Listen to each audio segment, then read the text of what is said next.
Hola chicos, ¿cómo están? Bienvenidos nuevamente a un video del profesor Pablo.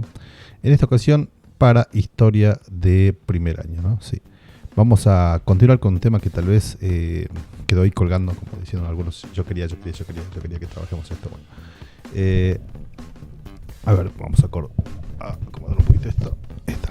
La idea era volver a la región que estábamos trabajando, que se acuerdan que es el Oriente, y puntualmente trabajar con esto, los famosos hebreos. Sí, que ya veníamos hablando de sus vecinos, ¿no? Quienes son los fenicios, ¿no? Entonces, vamos de lleno, ¿no? Así no perdemos más tiempo. ¿Qué? ¿Los hebreos qué eran? Bueno, esta imagen, ¿saben de quién? ¿A quién pertenece, no? Moisés abriendo las aguas del mar, por así decirlo, ¿no? Eran pueblos de lengua semita, de habla semita, ¿sí? Es decir, que compartían el mismo lenguaje que los venían de Mesopotamia, o de la mayoría. Eran nómades. Y hacia el año 600, más o menos aproximadamente, de 1600 al 1200, es como que su historia va a ir cambiando de a poco. Ya les voy a comentar puntualmente por qué. ¿Sí? Vamos a nuestro mapa.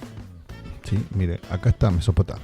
¿Sí? Esto de acá, por aquí, eso es Mesopotamia. ¿Sí? Eso es Mesopotamia. Esto que está acá, esto es rojito. Esto de acá, que está, ven acá con una marquita, es Egipto. Y acá Fenicia en esta franquita, ¿no? No sería tan grande, ¿no? Pero por esa parte, ¿no? Y para que nos ubiquemos en el mapa, ¿no? Es decir, estamos todavía en el continente asiático, ¿sí? Para que veamos. ¿Qué pasa con ellos? Bien, como decíamos, hacia el 1600, 1200 aproximadamente, ellos van a iniciar un crecimiento, ¿sí? Y van a llegar a Palestina, donde estaban los fenicios un poquito más abajo, y se van a instalar, ¿sí? Pero ¿qué pasaba en ese lugar? Bueno, en ese lugar tenemos tres poblaciones. Por un lado habían cananeos ya viviendo ahí, por otro lado filisteos. Más arriba estaban los fenicios, ¿no? Entonces los hebreos van a llegar a ese lugar y se van a asentar. ¿Qué va a pasar puntualmente con los hebreos? Tenemos toda una historia para contar alrededor de eso, ¿no? Pero primero, bueno, acá está el mapita que van a ver en el texto, ¿sí? Pero primero vamos a definir cómo era su organización y cómo fue cambiando a lo largo del tiempo, ¿no? Su organización política. Miren cómo escribí mal acá. En un primer momento, ellos se van a organizar durante su estadio o su etapa de nómades. Se van a organizar en clanes, ¿sí? ¿Por qué digo estadio o etapa de nómades? ¿Sí? Porque al comienzo decíamos que eran nómades. Bueno, como dijimos nosotros, ellos van a salir de este lugar, de lo que es Mesopotamia. ¿Qué quiere decir esto? Que bueno, van a salir de Mesopotamia. A ver, ¿qué tengo aquí? No, van a salir de Mesopotamia, van a ir dando vueltas, van a llegar a Egipto, es más, van a salir de Egipto y recién van a llegar a lo que es Palestina, ¿no? O sea que tiene una vida, una historia de viajes muy interesantes, y hasta que llegan ahí, en su primera etapa, ¿sí? Antes de que se organicen ya como un estado ya no nómada sino sedentario, van a organizarse en clanes. ¿Qué quiere decir clanes? ¿Se acuerdan de esto? Grupos primarios o familiares muy extensos, en los cuales las relaciones, bueno, se dan por eso, ¿no? Y los líderes de estos clanes van a ser los patriarcas. Sí, viene de la palabra padre, ¿sí? Del patriarca. Y tenemos tres patriarcas para poder entender esto, ¿no? Estos tres son los que se van a destacar de los demás por puntualmente tres razones. La primera razón es que Abraham, por ejemplo, va a ser el que va a decidir salir de Mesopotamia. ¿Se entiende esto? Va a salir de Mesopotamia y va con una misión, bueno, encomendada por su Dios, que es Yahvé o Jehová, que le dice que bueno, vaya a buscar, que le promete una tierra que fluye leche y miel, dice, ¿no? Entonces como que él dice que bueno, vamos para allá, y empiezan a viajar, empiezan de ese camino, empiezan a conocer nuevos lugares, así, bueno. Entonces Abraham es el que sale de Mesopotamia, ¿no? Y Jacob Jacob, bueno, se destaca por tener muchos hijos, 12 hijos, o sea que, no es poquito, que es uno de los descendientes de Abraham. Que se destaca, bueno, como dijimos, por tener muchos hijos, pero uno de esos hijos, que es este, mire, este que está acá, bueno, no me sale bien la imagen, el circulito, este que está acá, se llama José.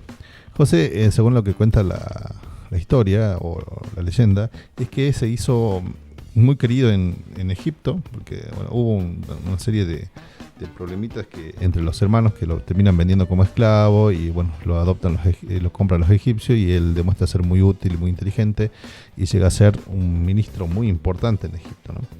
Bueno, de esto, ¿qué pasa? Bueno, José llama a toda su familia a vivir en Egipto después, los perdonan a sus hermanos, todo ese tipo de cosas. Llegan a Egipto y están un tiempo ahí hasta que dicen, no son buenos estos hebreos, son buenos para trabajar, lo hagamos esclavos. Bueno, y se transforman en esclavos. Sí. Bueno, sí. Jaque mate. Bueno, entonces por este personaje es que llegan a Egipto y se hacen esclavos. Y por otro lado, tenemos a Moisés. ¿Que Moisés qué va a hacer? Bueno, Moisés va a ser el patriarca, uno de los más importantes, que va a lograr que a la salida, que durante la estadía de Egipto se puedan rebelar y puedan salir de Egipto. Y bueno, con esta hazaña que dice la Biblia, que separaron las aguas de los mares, hay muchos documentales interesantes sobre esto para explicar cómo se logró pasar un mar, y si quieren pueden buscarlo, ¿no? Bien, estos son los patriarcas.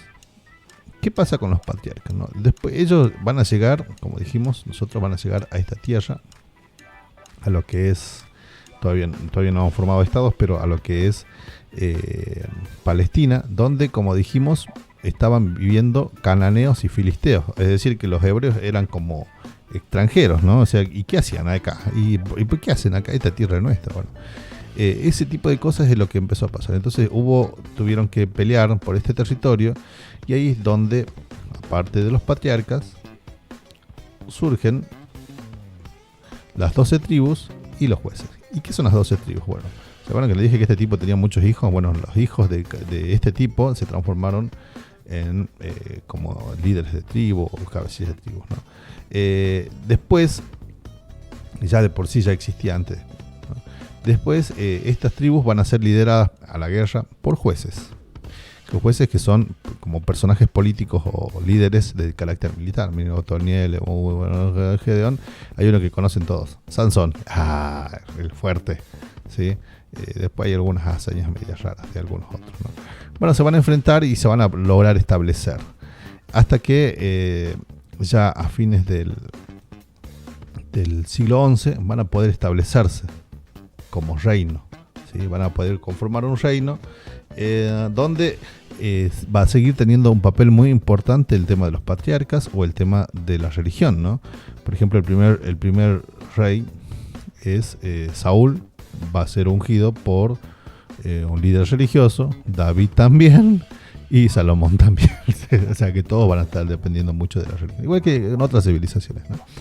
Bien, Saúl fue el primer rey elegido. Bueno, después este es medio raro, ¿no? Porque a Saúl le dicen, bueno, que lo eligió Dios, y después a David también le vienen y susurran al oído y le dicen que también lo eligió Dios, pero Saúl era rey todavía. Entonces David se pelea con Saúl y están ahí que yo soy rey, no, yo soy rey, no, yo soy rey, yo soy rey. Bueno, David, porque es conocido por esta hazaña, ¿no? ¿Se acuerdan que es un bajito que pelea contra un gigante y de un ondazo lo voltea, ¿no? Y por último, el hijo de David, que va a ser Salomón, ¿sí? Van a haber otros reyes, pero son como que los más importantes, ¿no? Y Salomón, ¿por qué se destaca? Bueno, pues, supuestamente por la sabiduría y por llevar al máximo esplendor a la civilización hebrea, ¿no? Después esta imagen, porque es una imagen muy recordada de la sabiduría de Salomón, en la cual dos mujeres se presentan a la corte diciendo que tienen un hijo y que es el mismo hijo. Entonces, ¿de quién es el hijo? Entonces dice Salomón, bueno, a ver, pártanlo al medio, y cada uno se lleva su parte. Y como que uno dice, qué sabio. No, pero lo hacía por una intención en ese momento tal vez muy buena, en el sentido de que él decía, bueno, la mujer, que sea la mamá de la verdadera mamá del niño, va a decir, bueno, no lo cortes al medio, dásela a la otra. Entonces él decía, así voy a descubrir quién es la madre. Y bueno, pasa supuestamente eso, ¿no? Luego del rey, de la etapa de de los reyes, va a ocurrir, o después de la muerte de Salomón, va a ocurrir esto, ¿no? La división que veíamos en el mapita, ¿no? Entre Israel y Judá.